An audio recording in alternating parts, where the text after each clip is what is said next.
नमस्कार। आज हम भारत के 3 ऐसे बड़े अनसुलझे रहस्यों की दुनिया में चलेंगे। कुछ ऐसी पहेलियां जिन्होंने आज भी साइंस और आर्कियोलॉजी दोनों को चक्कर में डाल रखा है। तो चलिए इस सफर की शुरुआत करते हैं।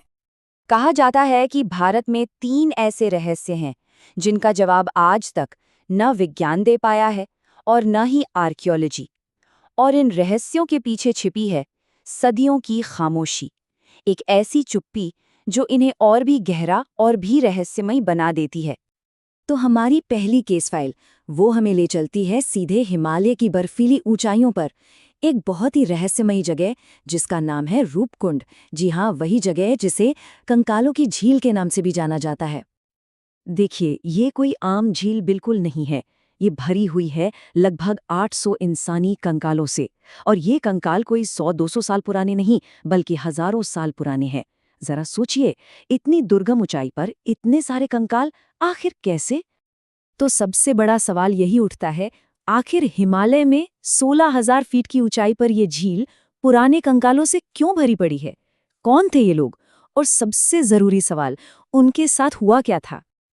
अब यहाँ से कहानी और भी दिलचस्प हो जाती है। जब साइंटिस्ट ने सुराग खंगाले तो पता है क्या मिला? डीएनए टेस्ट से ये सामने आया कि ये लोग भारत के थे ही नहीं, ये तो भूमध्य सागरीय मतलब मेडिटेरेनियन रीजन से आए थे। और इससे भी ज्यादा हैरान करने वाली बात यह है कि सभी कंकालों की खोपड़ी पर एक ही जैसा घाव है, बिल्कुल एक जैसा, जैसे ऊपर से कोई गोल भारी चीज आकर सीधे उनके सिर पर लगी हो। तो जो सबसे मजबूत थ्योरी सामने आती है वो एक भयानक ओलावृष्टि, एक कैटास्ट्रोफिक हेलस्टॉर्म की तरफ इशारा करती है। मतलब शायद क्रिकेट बॉल जितने बड़े बड़े बर्फ के गोले आसमान से गिरे हों। लेकिन ये सिर्फ एक थ्योरी है। इन लोगों की इस प्राचीन यात्रा की पूरी कहानी वो आज भी एक अनसुलझा रहस्य ही है।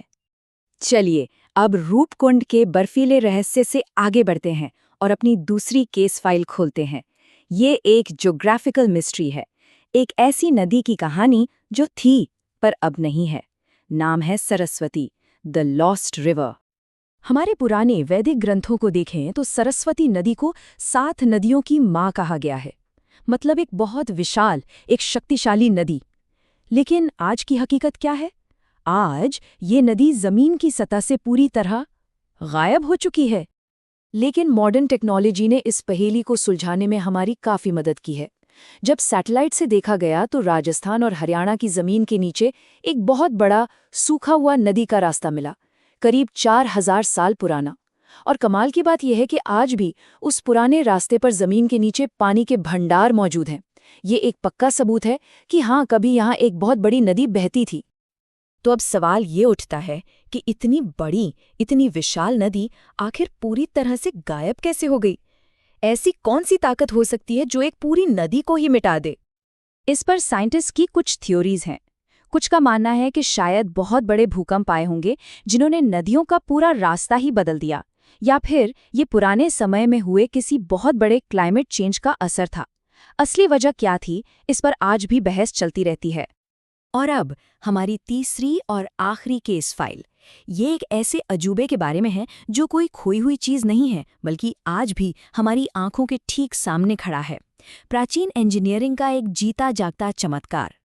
बात हो रही है दिल्ली के मशहूर लौह स्तंभ की। इसके आंकड़े देखिए जरा।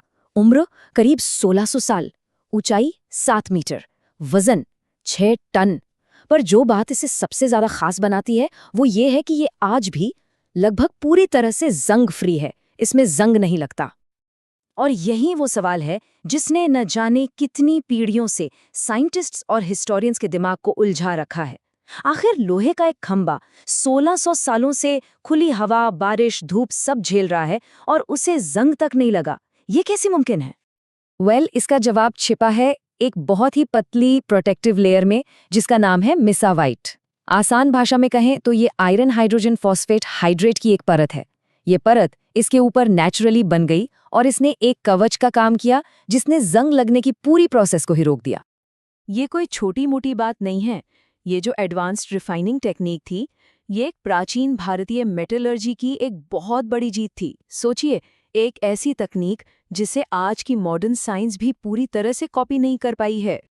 तो एक झील में कंकाल, एक खोई हुई नदी और एक बिना जंग वाला खंभा, इन 3 अलग-अलग दिखने वाले रहस्यों से हमें क्या समझ आता है? दरअसल ये सब एक ही चीज की तरफ इशारा करते हैं, प्राचीन ज्ञान और मॉडर्न साइंस के बीच का एक गहरा कनेक्शन। और ये इस बात को पुख्ता करता है कि ये 3 रहस्य हमें ये दिखाते हैं कि प्राचीन भारत के पास वाकई कुछ ऐसा ज्ञान था जिसे हमारा आज का मॉडर्न साइंस भी अभी तक पूरी तरह से समझ नहीं पाया है। और यही बात हमें एक आखिरी और शायद सबसे बड़े सवाल के साथ छोड़ जाती है।